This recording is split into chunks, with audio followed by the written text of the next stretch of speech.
Whither wilt thou lead me? Speak! I'll go no further! Mark me. I will. My hour is almost come, when I to sulphurous and tormenting flames must surrender up myself. Alas, poor goats, pity me not, but lend thy serious hearing to what I shall unfold. Speak, I am bound to hear, so art thou to revenge when thou shalt hear. What? I am thy father's spirit, doomed for a certain term to walk the night, and for the day confined to fasts and fires, till the foul crimes done in my youth of nature are burnt and purged away. But that I am forbid to tell the secrets of my prison house, I could a tale unfold whose lightest word would harrow up thy soul, freeze thy young blood, make thy two eyes like stars start from their spheres, thy knotty and combined locks to part, and each particular hair to stand on end like quills upon the fretful porpentine. But this eternal blazon must not be through ears of flesh and blood. List, list, oh list, if thou didst ever thy dear father love, oh God, revenge is foul and most unnatural murder. Murder, murder, and most foul, as in the best it is, but this most foul, strange, and unnatural. Haste me to know it, that I with wings the swiftest meditation of the thoughts of love may sweep to my revenge. I find thee apt, and duller shouldst thou be than the fat weed that roof itself with these on Nathan Wharf, wouldst thou not stir in this. Now, Hamlet, here, is given out, as sleeping in my orchard, a serpent stung me, so the whole year of Denmark is by a forged process of my death rankly abused. But know, thou noble youth, the serpent that did sting thy father's life now wears his crown. Oh, my prophetic soul, my uncle! I, that incestuous, that adulterate beast, with witchcraft of his wits, with traitorous gifts, oh, wit and whiffs, that have the power so to seduce one to a shameful and lust, the will of my most seeming virtuous queen. No, oh Hamlet, what a falling off was there! From me, whose love was of the dignity that it went hand in hand, even with the vow I made to her in marriage, and to decline upon a wretch whose natural gifts were poor to those of mine.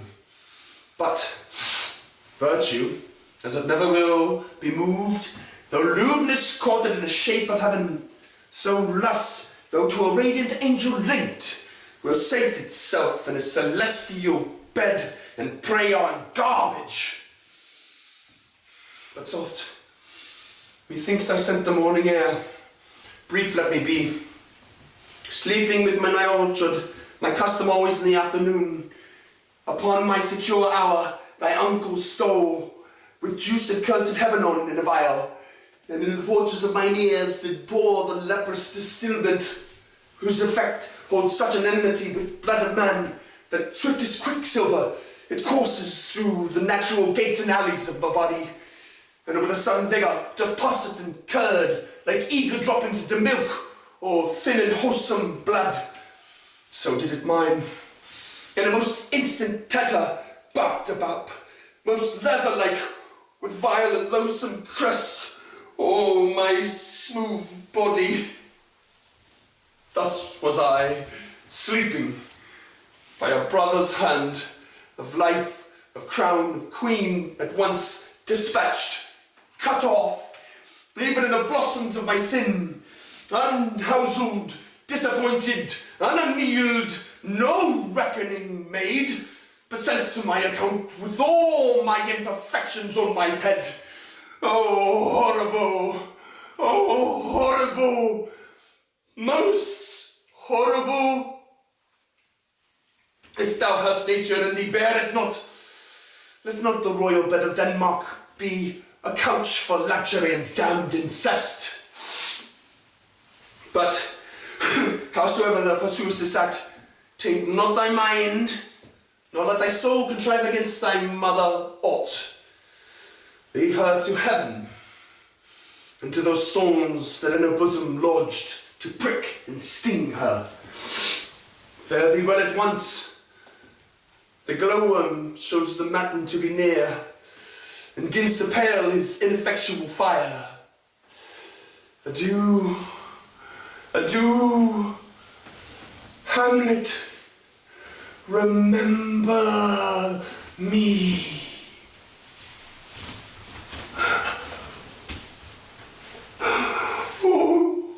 Oh, you hosts of heaven, oh earth, what else shall I couple hell? Oh, fie, hold my heart, and you, my sinews, grow not instant old. Bear me stiffly up.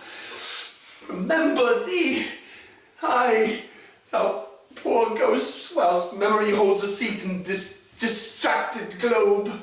Remember thee, yea, from the table of my memory I'll wipe away all trivial fond records, all sores of books, all forms so precious past that youth and observation copy there, and thy commandment drawn alone shall live in the book and volume of my brain, unmixed with baser matter. Yes, by heaven. Oh, most pernicious woman. Oh, villain, smiling, damned villain.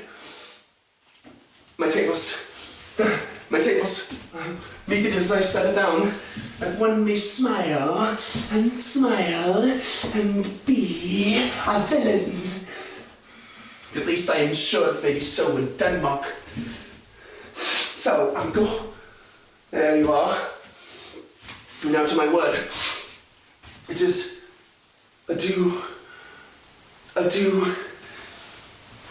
Remember me. I have sworn.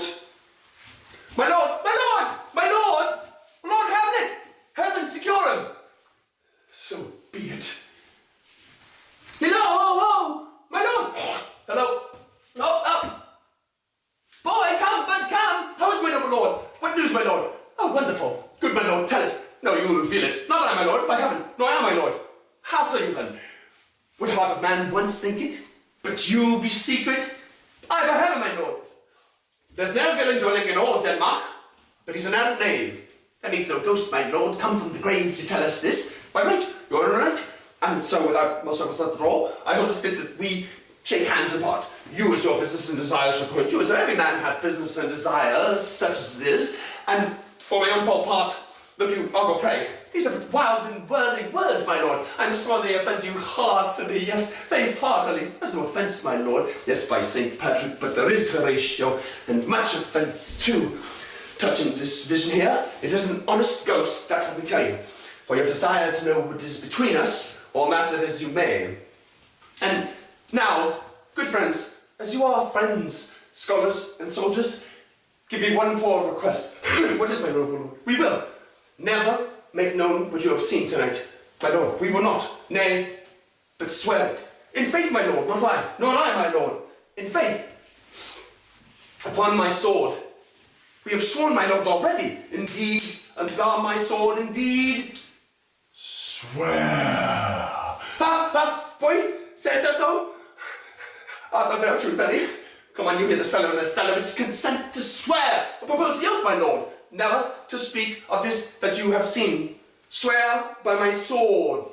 Swear. We swear. Hic et ubique. And then we'll sit our ground. Come hither, gentlemen, and lay your hands again upon my sword. Never to speak of this that you have heard. Swear by my sword. Swear by your sword. We swear. Well said, old Mo. Canst work in the earth so fast, so worthy pioneer. Once more remove, good gents. Oh, day and night, but this is wondrous strange, and therefore, as a stranger, give it welcome.